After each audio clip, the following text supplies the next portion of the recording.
I'm Christopher Hein. We're here in Monterey, California, talking a little bit about filling in the gap that exists in Aikido.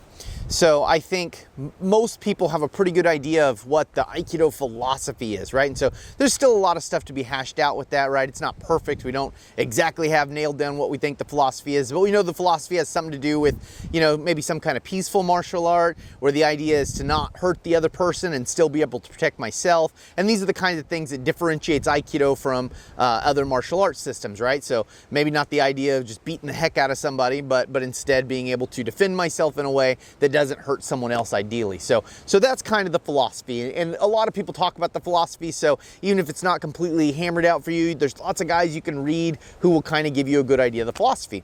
And on the other side, we have the techniques figured out, right? So we have tons of teachers talking about technical details of shionage or ikkyo or kodagaishi or all these different things. So we have tons of people talking about what the technical details of Aikido are.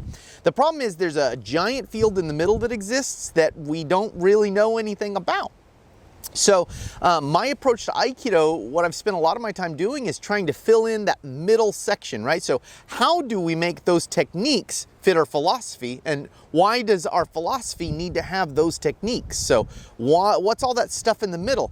And through my years of working with Aikido, I found that the two connect up very naturally and very easily, but we're missing all that middle stuff, and I was missing that middle stuff for years. So this is going to be a short video series just talking about what is all that middle ground that exists between Aikido techniques and Aikido philosophy, and how do we marry the two, and what do we need to do in order to get the two together. So if you're interested in this idea, watch. We're going to keep putting these video ups for a while. It's going to be a short series just on that. I'm Christopher Hein. Thanks for watching.